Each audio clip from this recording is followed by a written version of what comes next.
For years now, fans of the Yu-Gi-Oh series have often wondered if there would ever be a villain that would come forth even powerful enough to challenge the powers of the gods, even rivaling that of Exodia. Will look no further than Zorc Necrophades, having been born from the darkness of people's hearts and has the power exceeding that of the Millennium items, which is a testament of his true powers after having to see Zorc single-handedly defeat Exodia the Forbidden One, the 3 Egyptian god cards, the Wind Dragon of Ra, Obelisk the Tormentor, and Slifer the Sky Dragon, and the Blue Eyes White Dragon. He had also fared equally against the Blue Eyes Ultimate Dragon and withstood a devastating attack from the Dragon Master Knight, the attack having destroyed the Dragon Master Knight himself, which proves Zorc's abilities to survive not only Exodia, the 3 Egyptian god cards, but several other monsters as well. Aside from his immense durability and power, Zorc is also able to make attacks made from darkness. After all, he is supposed to be hailed as somewhat of a dark god, in which case Zorc appears as a large purple-skinned demon with huge curved horns, bat-like wings, and a very large dragon snake-like beast that presides between his legs. Now, this creature, Zorc, is about 5,000 years old in age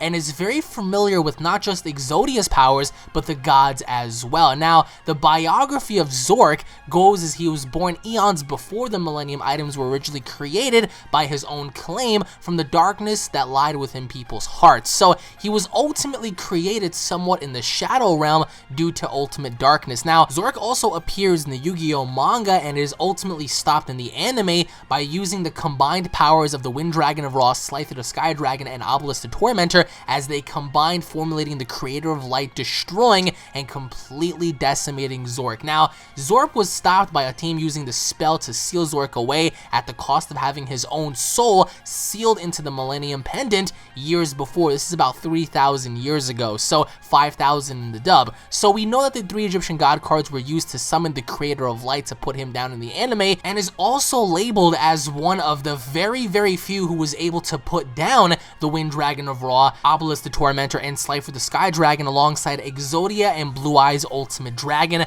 which makes him one of a very rare few that was able to do that all within a single take. Now, Zorc had survived and created a solar eclipse, robbing the Egyptian gods of their strength, in which case we saw him capitalize on all 3 alongside cutting right through Exodia. So Zorc is one of those people, especially in the anime, who is labeled as one of the universe's greatest threats to all humanity as well, because his ultimate goal was to wipe out all forms of life, very similar to many villains we've seen before, except Zorc was actually able to combat that of the strongest Yu-Gi-Oh cards that we've seen, and alongside being able to top some of the biggest and most powerful monsters within the actual show. Now, in case you guys are wondering about Zorc's debut, Zorc debuted in the anime roughly around episode 204, Makings of a Magician, and from there we had a very powerful fight between him, the gods, and Exodia. So in case you guys want to go on ahead and watch the episode yourself, you can simply tune into episode 204 or type in Exodia versus Zorc Necrophades and see how the fight fares off for itself.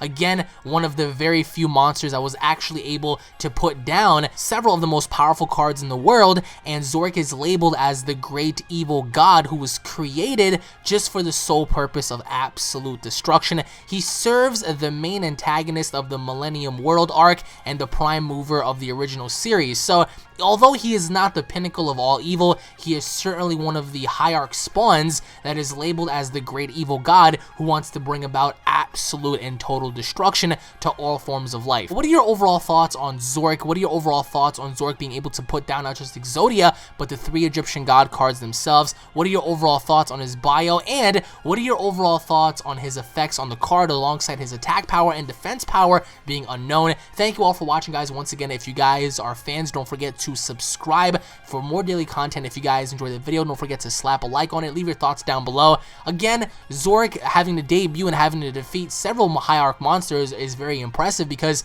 it's very rare that we've ever seen a monster, let alone a quote-unquote evil god, come about to actually slay some of the most powerful monsters in the world. Is pretty impressive. But I want to know your overall thoughts. I want to know if you guys believe that something greater exists beyond the realm of Zorc, even more powerful than he is. Comment down below. Thank you all for watching. Once again, tune in for more. Check out the description down below for the official Yu-Gi-Oh playlist. That way you guys can go on ahead and visit the other Yu-Gi-Oh videos. Thank you all for watching. Once again, tune in for the next update, and I'll be seeing you all in the comment section below. Take it easy, guys. Peace.